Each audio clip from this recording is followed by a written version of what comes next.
जैसे जैसे नगर निकाय चुनाव की तिथि नजदीक आती जा रही है, वैसे ही रणनीति एवं चुनाव प्रचार को लेकर नेताओं की एंट्री शुरू हो चुकी है। इसी कड़ी में सूबे के पूर्व मुख्यमंत्री और नेता प्रतिपक्ष बाबूलाल मरांडी अपने 2 दिवसीय संताल परगना दौरे के पहले दिन साहिबगंज जिले के बरहरवा पहुंचे। बरहरवा पहुंचते ही बाबूलाल मरांडी ने आरबी पैलेस में भाजपा समर्थित प्रत्याशी और चुनाव प्रबंधन समिति के सदस्यों के साथ एक अहम बैठक की। इस बैठक में नगर निकाय चुनाव की तैयारियों की समीक्षा की गई और अध्यक्ष पद की भाजपा समर्थित प्रत्याशी अर्पिता दास के पक्ष में चुनावी रणनीति पर विस्तार से चर्चा हुई। बैठक को संबोधित करते हुए बाबूलाल मरांडी ने कहा कि बरहरवा नगर पंचायत के सभी 14 वार्डों में स्थित 20 मतदान केंद्रों पर 100% मतदान सुनिश्चित करना कार्यकर्ताओं की सबसे बड़ी जिम्मेदारी है। उन्होंने कार्यकर्ताओं से आह्वान किया कि वे पूरी मजबूती के साथ मैदान में उतरे। इसके बाद बाबूलाल मरांडी ने वार्ड संख्या 13 के खतौरीपाड़ा में जनसंपर्क अभियान चलाया। इस दौरान उन्होंने स्थानीय लोगों से सीधा संवाद किया और नगर पंचायत के विकास के लिए अर्पिता दास के समर्थन में मतदान की अपील की। जनसंपर्क के दौरान कार्यकर्ताओं और समर्थकों में काफी उत्साह देखने को मिला। अंत में बाबूलाल मरांडी ने बरहरवा मेन रोड स्थित बोहरा गेस्ट हाउस में अध्यक्ष पद की प्रत्याशी अर्पिता दास के चुनावी कार्यालय का विधिवत उद्घाटन भी किया। तो ओपन नहीं, आप सब लोग वो यहीं पर थे।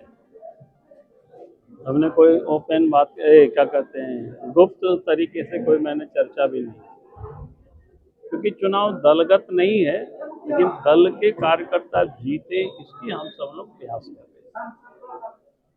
और जिस प्रकार से कार्यकर्ताओं में उत्साह है, तो मैं कह सकता हूं कि नगर पंचायत बरहरवा के चुनाव में पर फिर से हमारे कार्यकर्ता ही चुनाव जीतेंगे और यहाँ से अर्पिता दास जी है। और मैं विश्वास के साथ कह सकता हूँ कि इस बार फिर से नगर में भारतीय जनता पार्टी की सरकार बनेगी और बरहरवा ही नहीं बल्कि झारखंड के सभी 48 नगर निकाय क्षेत्रों में भारतीय जनता पार्टी समर्थक, भारतीय जनता पार्टी कार्यकर्ता ही चुनाव जीतेगी। और उसके लिए हमारे सभी कार्यकर्ता पूरे प्रदेश में कामों में लग गए। तो कुछ लोग नाराज है, बीजेपी के कार्यकर्ता नाराजगी है, तो उसको कैसे साधेंगे, ऐसी उसकी नाराजगी दूर करेंगे? हमने कार्यकर्ता और पार्टी ने कहा है कि सबों से बात करते रहना और अंत समय तक भी हम सब लोग कोशिश करेंगे। और मुझे पूरा विश्वास है कि अंत आते आते आप देखेंगे भारतीय जनता पार्टी के समर्थन में अधिकांश लोग आ जाएंगे। अगर एका दुका कुछ छूटेगा तो देखेंगे बात। कुछ लोगों ने कल जेएमएम का भी पार्टी में ज्वाइनिंग किया कि अब कहते चुनाव के समय राजनीति में सब होते रहता है, कोई नई बातें नहीं है। चाहे विधानसभा का चुनाव हो, चाहे लोकसभा का जो है कि पार्टी छोड़ रहे हैं। कौन? जेएमएम के कुछ पार्टी के, बीजेपी के पार्टी के कुछ जो पहले जो जिला अध्यक्ष थे वो जेएमएम ज्वाइन कर रहे हैं। मैं इस प्रकार की मेरे कोई जानकारी नहीं है और मैंने कहा कि ऐसा कुछ होता नहीं है। एक आध दो लोग इधर उधर होते रहते हैं, कोई ये बहुत बड़ी बातें नहीं है। और ये हर पॉलिटिकल पार्टी में जब चुनाव होता है तो चुनाव के समय कुछ ना कुछ थोड़े बहुत जो तकलीफ होती है तो लोग कभी इधर कभी उधर होते रहते हैं। फिर हम लोग कोशिश कर रहे हैं कि ताकि अंत समय तक सबको हम लोग जोड़ लें।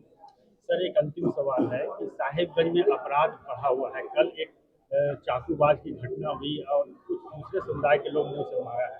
देखिए, साहेबगंज ही नहीं, आज पूरे झारखंड की स्थिति यही है और उसका मुख्य कारण है कि पुलिस का काम होता है अपराधियों को पकड़ना, उनको सजा दिलाना, लेकिन हेमंत सोरेन ने पुलिस को वसूली में लगा दिया। उनका जो मूल काम है उस मूल काम को छोड़कर जब वसूली में पुलिस लग जाएगी तो फिर अपराध नहीं रुकेगा। और आज इस कारण से साहेबगंज हो चाहे पूरे प्रदेश हो, पूरा झारखंड हो, सब जगहों की ऐसी कहीं थोड़ा अधिक है।